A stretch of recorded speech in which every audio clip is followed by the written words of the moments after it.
नमस्ते दोस्तों, आज के इस वीडियो में सभी शिक्षाविदों को प्रणाम। वीडियो को देखने वाले सभी दोस्तों को नमस्कार। आज ये वीडियो एक विशेष उद्देश्य को लेकर बनाया जा रहा है और उद्देश्य है हमारा काफ़ी शिक्षाविदों की तरफ से कुछ सवाल पूछे गए हैं, उन सवालों को जवाब देने की कोशिश कर रहा हूँ। मैं आभारी हूँ शिक्षाविद श्रीमान सुरेश जी वर्मा साहब का, कि उन्होंने मेरे सामने काफ़ी सारे सवाल रखे हैं गणित विषय से संबंधित। इनके जवाब मुझे देने हैं और यहाँ पर सर ने एक बहुत ही, मैं यूँ कहूँ कि बहुत ही टिपिकल सी शर्त डाल दी है।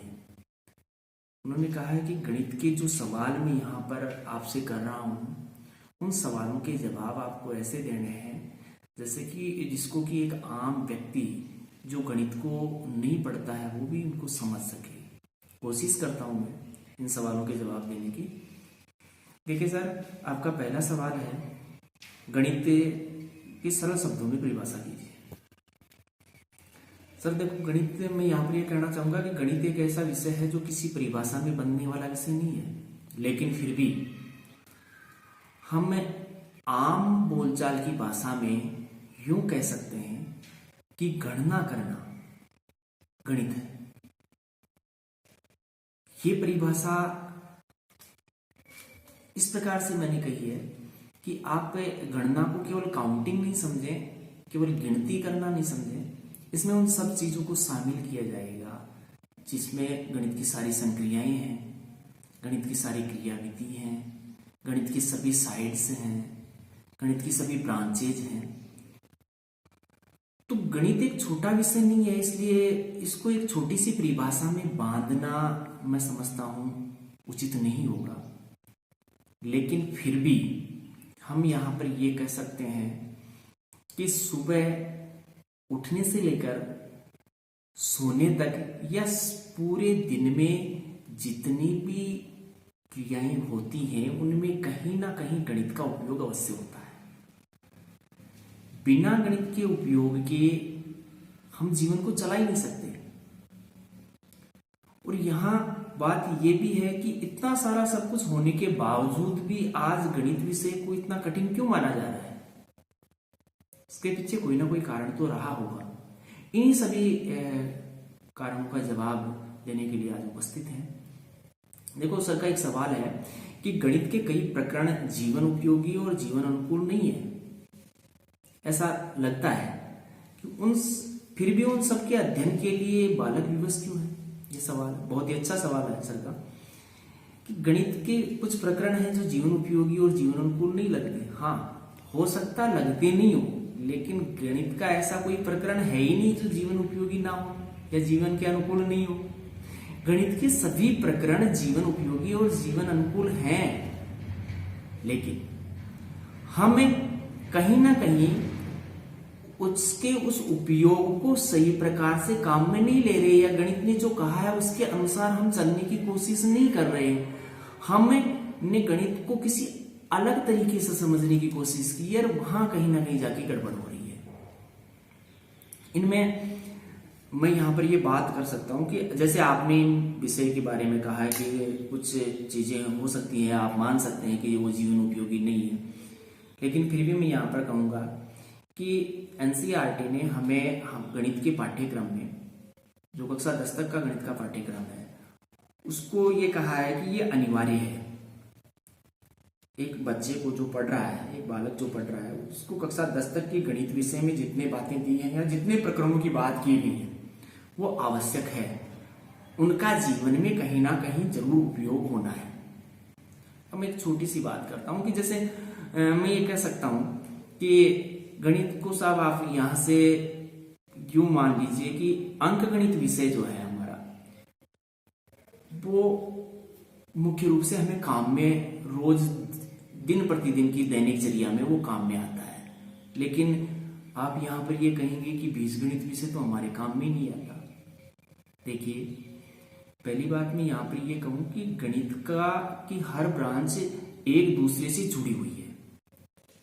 बीज गणित की मैं यहाँ पर ऐसी बात कर सकता हूँ, साधारण रूप से मैं यूं समझ सकता हूँ या मैं यूं कह सकता हूँ कि एक किसान अपने खेत में कार्य कर रहा है, वो कोई फसल उगाता है, उगाने के बाद में वो जब भी उस फसल को बोता है उस समय उसके दिमाग में एक बात होती है कि इस फसल के का उत्पादन मुझे कितना मिलेगा, और इस वक्त इस फसल के ये भाव चल रहे हैं, तो जिस समय उत्पादन होगा उस समय मैं इससे कितना लाभ कमा पाऊंगा।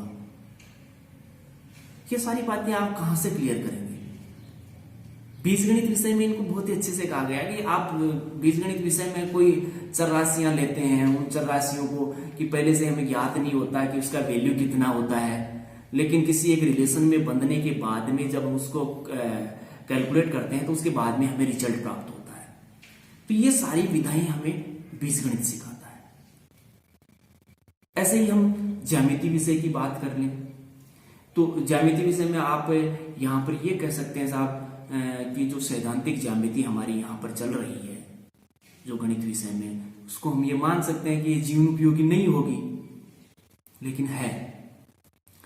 देखो ज्यामिति का अपने आप में एक बड़ा महत्व है, ज्यामिति की जरूरत हमें पड़ती है। मैं एक छोटी सी बात करता हूँ, एक छोटा सा मैसन होता है, एक कारीगर होता है जो काम करता है, और अमूमन ये देखने में आता है कि हमारे आसपास के क्षेत्र में जो मैसन काम करता है, जो कारीगर काम करता है, वही अपने लिए इंजीनियर है, वही अपने उस भवन का आर्किटेक्चर है, वही सारा कुछ कर रहा होता है। वो पढ़ा लिखा नहीं है, लेकिन फिर भी उसके पास में गणित है और गणित का एक मेजरमेंट है, उसमें गणित की ज्यामिति भी है, उसके पास में गणित की बीजगणित भी है और अंकगणित भी है। हो सकता है वो उन चीजों को वो जानता नहीं है, लेकिन उनको ये चीज अवश्य पता है, एक संपूर्ण त्रिभुज के बारे में उसको जरूर पता है, एक संपूर्ण त्रिभुज की मैं यूं कहूं कि पाइथागोरियन ट्रिपलेट की उसकी जरूर जानकारी है उसको। जैसे 6, 8, 10 की उसको जानकारी होगी, 3, 4, 5 की उसको जानकारी होगी, जिसको अपन कहते हैं ना गुणिया करना। तो वहां पर वो इन चीजों को काम में ले रहा है। अब बात यहां ये आती है कि इतनी सारी चीजें होने के बावजूद भी, गणित का इतना व्यापक क्षेत्र होने के बावजूद भी, और गणित का अपनी रोजमर्रा के जीवन में उपयोग होने के बावजूद भी हमें यह कठिन विषय क्यों लग रहा है?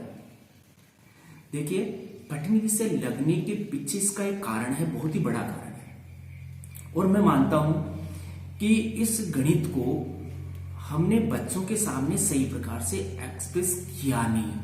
इसमें गलती हमारी है कि हम शिक्षाविद हैं, हम पढ़ाते हैं बच्चों को, इसलिए इसकी जिम्मेदारी हमें लेनी होगी। और ये क्यों लेनी होगी, मैं एक छोटी सी बात यहां पर करता हूं कि मान लीजिए मैं ये देखता हूं कि मैं ग्रामीण परिवेश से आता हूं, मेरी मम्मी गणित के बारे में कुछ नहीं जानती, कुछ भी नहीं जानती, नहीं पढ़ा उन्होंने, स्कूली गणित से बिल्कुल अछूती है।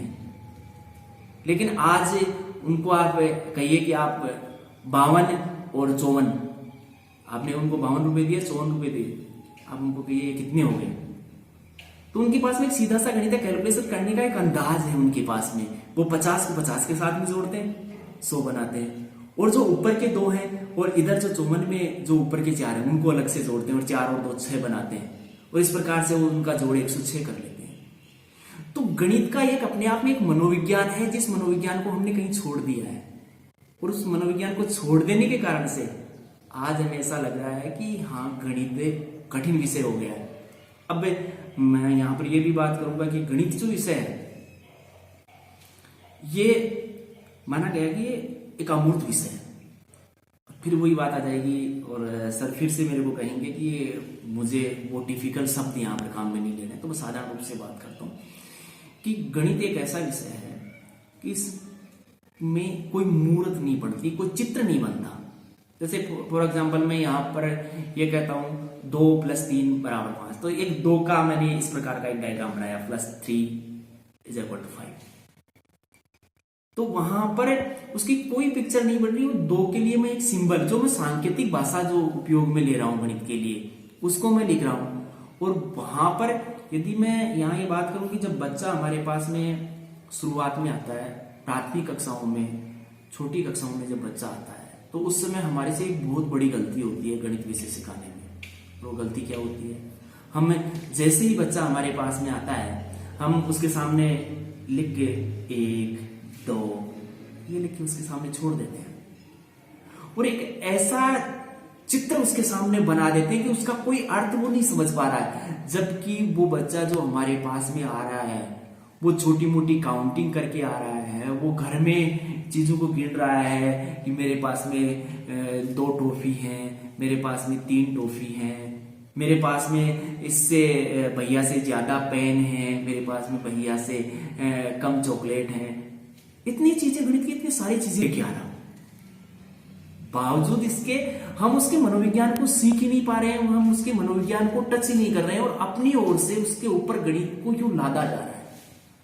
और धीरे धीरे हो क्या रहा है कि गणित की जो विधा उसने सीखी है या अपने आप उसके दिमाग में आई है, उसने अपने परिवेश में देखा है, वो गणित तो उसको कहीं नजर नहीं आती और विद्यालय में आकर वो उन चित्रों में, उन अंकों में फंस जाता है। कहीं पर आप एक गणित के कमजोर से कमजोर विद्यार्थी, जो आपका 3री 4ठी 5वीं क्लास का विद्यार्थी होगा, उसको आप 10 रुपए देके भेजिए बाजार में और उसको कहिए आप कि उसको 2 टॉफी लानी है, 1 पेन लाना है, 1 ये लाना है, लेके आ जाएगा वो।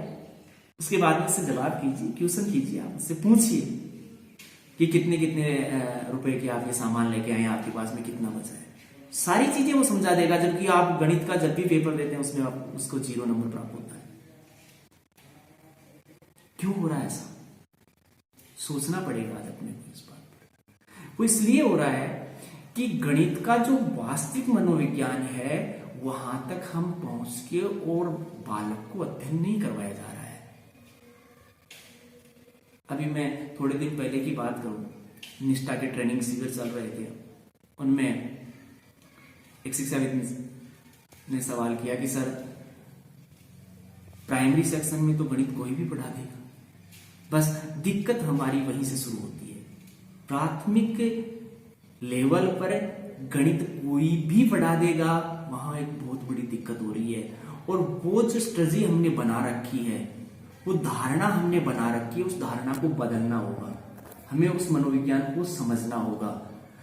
गणित का मनोविज्ञान हमारे गांवों में, हमारे शहरों में, हमारे आसपास के परिवेश में चारों तरफ बिखरा पड़ा है। उस मनोविज्ञान को उठाना होगा और उसको हमारे बच्चों तक लेकर आना होगा और हमारे शिक्षण में उसको शामिल करना होगा, तभी गणित का शिक्षण प्रभावी बन सकता है। और जो ये अरुचिकर शब्द गणित के आगे लगा हुआ है या जो कठिन शब्द लगा हुआ है वो तभी हट पाएगा जब हम उसको पिक्चराइज करने की कोशिश करेंगे। इस बात पर 1986 की शिक्षा नीति में भी काफी जोर दिया गया और उसके बाद में जो एनसीएफ 2005 आया हमारा, उसमें भी इस बात पर काफी जोर दिया गया कि गणित का जो शिक्षण हो वो सारा शिक्षण एक्टिविटी बेस्ड लर्निंग हो। मतलब प्राथमिक लेवल पर तो हमें गणित का शिक्षण एक्टिविटी बेस्ड कराना ही कराना है, ऊपर के लेवल पर हम उन एक्टिविटियों को फिर कोरिलेट करते हुए आगे बढ़े। तो मैं समझता हूं गणित इतना कठिन विषय नहीं बनेगा, उसकी कड़ियों को हम कहीं ना कहीं छोड़ रहे हैं। जैसे हम गणित की कोई संक्रिया कर रहे हैं, उस समय उस संक्रिया को करते समय हम ये चीज भूल जाते हैं कि उसमें उस जो अंक हमारे पास में है वो अंक किस स्थान पर है। जैसे मैं यहाँ पर 25 एक संख्या ले रहा हूँ और इस 25 में मेरे पास में लिखा हुआ है 2 और 5 लिखा हुआ, तो जब हम उसको पढ़ रहे हैं या बच्चे से पूछ रहे हैं ये कितना है, ये 2 है, ये यहाँ पर 5, उस स्थान तक की समझ हम उसको दे ही नहीं रहे। वो तो फिर बच्चे को अपने आप समझ आ रही है, किसी एक नई स्टेप पर जाकर, किसी अलग स्टैंडर्ड पर जाकर उसकी समझ में आ रही है, तब तक बहुत देर हो चुकी होती है। और हम ये समझ लेते हैं कि हमारी ये बात समझ में आई हुई इसलिए बच्चा भी इस चीज को समझ रहा होगा, और वहीं से ये दिक्कत शुरू होती है। तो मैं यहां पर ये कहूंगा कि ये जीवन उपयोगी या जीवन अनुकूल के लिए जो हम बात कर रहे हैं ऐसा कुछ भी नहीं है, या हम अध्ययन के लिए उन बालकों को विवश कर रहे हैं, ऐसे टॉपिक्स को वहां से हटा देना चाहिए, नहीं। हमें कोशिश ये करनी चाहिए कि गणित का जो वास्तविक शिक्षण है या गणित की जो बात उस बच्चे को समझ में नहीं आई है, उसकी हमें ये पड़ताल करनी होगी कि उसको बात वो समझ में क्यों नहीं आई है। आपने ये भी देखा होगा कि एक बच्चा 5वीं 6ठी 7वीं क्लास तक बहुत कमजोर गणित में, और कभी कभी आपने देखा होगा कि एक बहुत 9वीं और 10वीं क्लास में जाकर अचानक उसमें पूरा परिवर्तन आ जाता है। और गणित उसको आसान लगने लग जाती है और पूरा रुचिकर विषय बन जाता है उसके पीछे। तो उसके पीछे एक बड़ा कारण है कि उसने गणित की कुछ बेसिक कंसेप्ट छोड़ दी या उसके समझ में उस समय नहीं आई, इसलिए ऐसी समस्या उसके सामने क्रिएट हो रही है। नहीं तो मैं ये समझता हूं कि ऐसा शायद कोई विषय नहीं होगा जिन विषयों से ज्यादा गणित का उपयोग उसके दिनचर्या में नहीं होता होगा। हमारी दिनचर्या में यदि हम सुबह उठते हैं तो समय देखते हैं कितना बज गया, उठते ही हमारे दिमाग में होता है कि मुझे इतने समय में तैयार होना है, इतने बजे मुझे ऑफिस जाना है, इतने बजे मुझे उस काम पे जाना है। शाम को आकर मैं देखता हूँ कि मैंने किस प्रकार से अपना पूरी दिनचर्या की, कितना पैसा मैं लेके गया था, कितना खर्च हो गया। हर जगह गणित चल रही है। दूसरे विषय वहां पर काफी गौण है, वो दूसरे विषयों की बात कम आ रही है, लेकिन गणित विषय की बात तो उसके सुबह उठते ही शुरू हो जाती है और रात को सोते वक्त तक गणित विषय इसके साथ साथ में चलता रहता है। यहाँ पर थोड़ी सी बात मैं यहाँ ये कर लूँ कि जो अरुचिकर या ऐसी बात आप कर रहे हैं, इन प्रकरणों की बात कर रहे हैं कि जीवन के उपयोगी नहीं है, जैसे बीजगणित विषय की बात अभी मैंने की। यहाँ पर आप ये भी कर सकते हैं कि त्रिकोणमिति की हमें जरूरत नहीं है, हम क्यों पढ़ा रहे हैं त्रिकोणमिति। देखो, गणित विषय का केवल मात्र यही काम नहीं है कि आप एक कैलकुलेशन कर सके, एक संक्रिया कर सके, इसके साथ साथ में आपकी तार्किकता को विकसित करने का काम भी गणित की जिम्मे है। आपने देखा होगा त्रिकोणमिति में कुछ सर्वसमीकाएं हैं जिनमें हम कुछ पर्टिकुलर रिलेशन के माध्यम से ही उनको सिद्ध कर सकते हैं, उन सर्वसमीकाओं को। यदि हम ये देखते हैं कि एक त्रिकोणमितीय अनुपात दूसरे किसी त्रिकोणमितीय अनुपात से किसी ना किसी रूप से संबंधित होता है, मतलब एक त्रिकोणमितीय अनुपात को किसी भी दूसरे त्रिकोणमितीय अनुपात में बदला जा सकता है, फिर भी हमें उनको उस एक पर्टिकुलर सर्वसमीका को सिद्ध करने के लिए हमें एक निश्चित अप्रोच वहां पर काम में लेनी होती है। शुरू में हमें वो दिक्कत आती है, जब हम उनको कोशिश करते हैं तो उसके बाद में हमें कहीं एक स्थिति हमारे पास में ऐसी बनती है कि बच्चा उस सवाल को देखता है तो उसके दिमाग में अपने आप ऐसी कैलकुलेशन चलने लग जाती है और उसके समझ में आ जाता है कि मेरे को यहाँ पर ये फॉर्मूला ही लगाना है और इससे ये सवाल ठीक हो पाएगा, और ठीक वो उसी से होता है। तो हमारे ऐसे दैनिक जीवन में हमारे पास में बहुत सारी समस्याएं होती हैं। जब आप किसी काम को कर रहे हैं तो उसके सामने आपके पास में बहुत सारे रास्ते होते हैं, आपको उनमें से एक रास्ते का चुनाव करना होता है। यदि आप सही चुनाव कर लेते हैं तो आप सही जगह पहुंच जाते हैं, सफल हो जाते हैं। लेकिन वहीं पर यदि आप सही रास्ते का चुनाव नहीं करते हैं तो आप सफल भी नहीं होते हैं, और वहां उस अंतिम बिंदु तक जब आप पहुंचते नहीं है तब तक आपको पता भी नहीं चलता है कि मैं ठीक चल रहा हूं कि गलत चल रहा हूं। तो ऐसे सारी कंसेप्ट उस त्रिकोणमिति में भरी हुई है। हाँ, यह है कि वहां पर देखो, कक्षा 9 में हम त्रिकोणमिति विषय पढ़ते हैं, वहां से ठीक से शुरुआत हो जाती है, लेकिन वहां भी एक बड़ी सी विचित्र सी घटना घटित होती है हमारे शिक्षण के दौरान। जब भी हम त्रिकोणमितीय अनुपातों की बात करते हैं तो हम एक सीधे से फॉर्मूले की तरफ चले जाते हैं, किसी ट्रिकी अप्रोच के माध्यम से वो चीज हम बताने की कोशिश करते हैं। जब हम शिक्षण के दौरान शुरुआत में ही ऐसा काम करेंगे तो वो चीजें हमेशा क्लिष्ट बनेंगी ही बनेंगी, क्योंकि उसकी वास्तविकता से बच्चा परिचित ही नहीं हो पाएगा। और जब वास्तविकता से बच्चा परिचित नहीं हो पाएगा तो वो हमेशा क्लिष्ट ही लगेगी। और फिर ऐसे करते करते दूसरी बात ये भी होती है कि ऐसे जो टॉपिक हमारे पास में है, या तो शिक्षक उसको कठिन विषय मान लेता है और उसको सबके लास्ट में करने की कोशिश करता है, उन टॉपिक्स को छोड़ ही देता है शुरुआत में कि ये आपसे नहीं हो पाएगा। और सब जब हम लास्ट में चलते हैं तो लास्ट में हमारे पास में बहुत एक लिमिटेड सा समय बचता है, बहुत ही कम समय बचता है। उस समय में हम उनको सिखाने की कोशिश करें बच्चों को तो वो सीख भी नहीं पाएंगे। तो हमें क्या करेंगे, फिर हम वहां पर कुछ ट्रिक निकालेंगे और उन ट्रिक से उस चीज को बताने की कोशिश करेंगे। तो जो पहले से गणित में जिन बच्चों की रुचि अच्छी है वो उनको पिकअप कर जाएंगे, वो उसको ठीक ठीक कर पाएंगे, और बाकी के बच्चे उससे अछूते रह जाएंगे और वो समस्या उनके आजीवन बनी रह जाएगी। क्योंकि ऐसे बच्चे जो हैं वो कक्षा 10 के बाद में उस गणित विषय को तो छोड़ देंगे, फिर एक कोई नया विषय ले लेंगे और उसमें अपना काम करेंगे और वो अच्छा कर भी लेंगे, लेकिन लास्ट तक वो यही कहते रहेंगे कि उसमें वो जो त्रिकोणमिति वाला जो साइन थीटा कोस थीटा तो मेरे लिए समस्या ही बनी हुई थी। तो सर मैं यहाँ पे ये कहना चाहूँगा कि ये जो हम बात कर रहे हैं कि ये जीवन अनुपयोगी या जीवन अनुकूल नहीं है, ऐसे विषय को इस अध्ययन के लिए बच्चे को विवश क्यों किया जाए? बच्चे को विवश नहीं किया जा रहा है, हमें बच्चे तक सही प्रकार से पाठ्यक्रम को पहुंचाना है और सही प्रकार से उस विषय वस्तु को उसके सामने रखना है, उसके ठीक से समझ में आएगी। अब इसके बाद में सर का नेक्स्ट जो सवाल है उस पर बात करता हूं। गणितज्ञ बनने के इच्छुक छात्रों को छोड़कर शेष छात्रों को मुक्त किया जा सकता है? देखो सर, गणितज्ञ बनना एक अलग विषय हो जाएगा। आपकी गणित विषय में अच्छी रुचि है, आप गणित के प्रति अच्छे जानकार हैं, तो आप नई क्रिएटिविटी आप करेंगे, गणित से रिलेटेड साहित्य को पढ़ने की आप कोशिश करेंगे, उस विषय के प्रति आपकी रुचि होगी। लेकिन हम ये नहीं कह सकते कि शेष छात्रों को इससे मुक्त कर दिया जाए। मैंने पहले इस चीज पर काफी चर्चा कर ली और मैंने बताया भी आप लोगों को कि गणित विषय ऐसा विषय है जिसकी उसको हमेशा जरूरत पड़ेगी, वो चाहे कोई भी काम करे। मैं यहाँ पर ये भी कह दूं कि मान लीजिए एक बच्चा है जो सामान्य सी शिक्षा लेगा, उसके बाद में उसके पास में और कोई काम नहीं होगा, उसको तो एक छोटा सा कारखाना खोलना है जिसमें उसको कोई किवाड़ बनाने हैं, कोई फर्नीचर बनाना है, या फिर मैं ये कहूँ कि कोई उसको बॉक्स बनाने हैं, ऐसा काम करना। उसको तो गणित की ज्यादा जरूरत नहीं है। लेकिन मैं वहां पर ये बात करूंगा, देखो उसको यदि एक किवाड़ बनाना, फर्नीचर बनाना, एक टेबल बनाना है, तो आज तो जमाना हमारे पास में ऐसा आ गया कि वो टेबल बनाएगा तो उसमें भी उसको सोचना पड़ेगा कि मैं उसमें कैसी डिजाइन लगाऊं, कौन सी डिजाइन में काम में ले ताकि मेरा ये जो सामान है वो ज्यादा से ज्यादा बिके।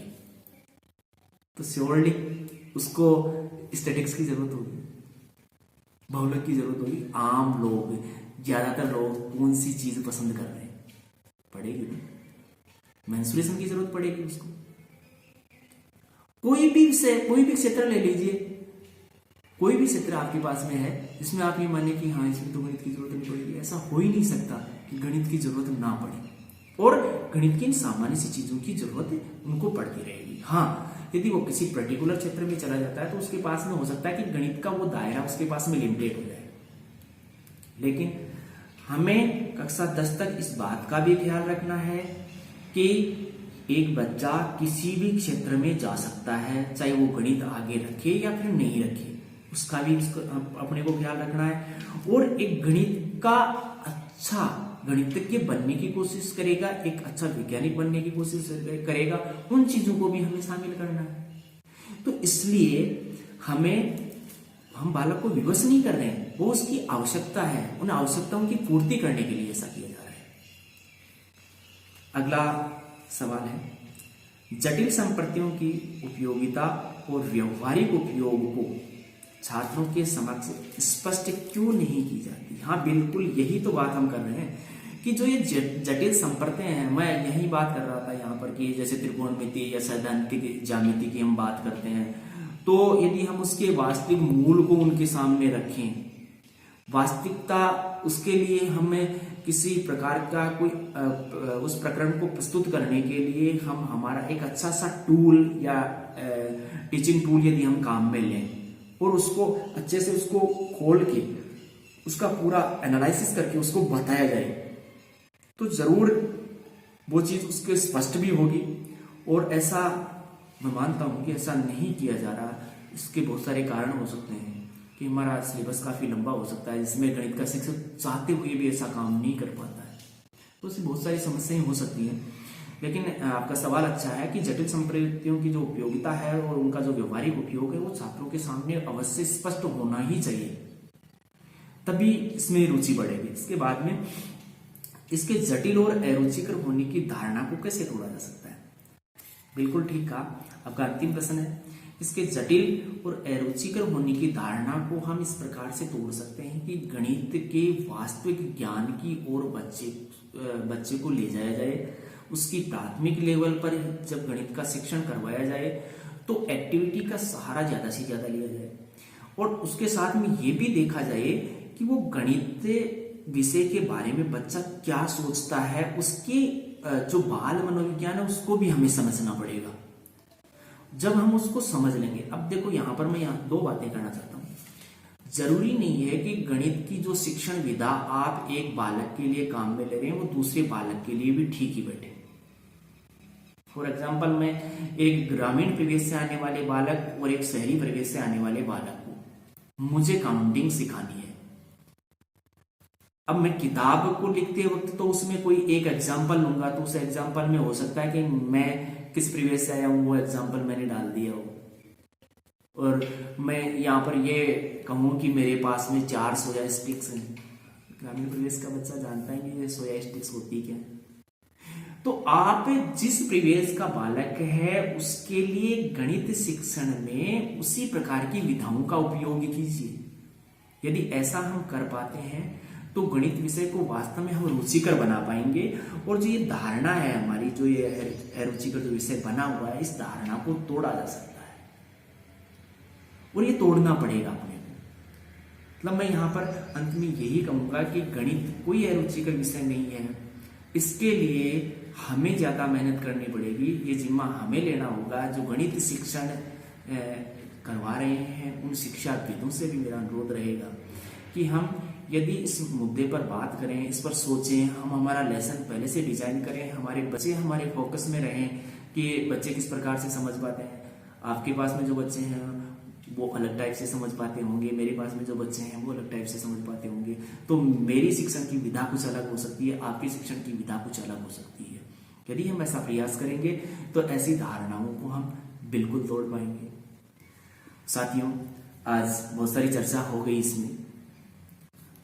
आप सर के जो सवाल थे उन सवालों को मैंने मेरी ओर से जवाब देने की कोशिश की है।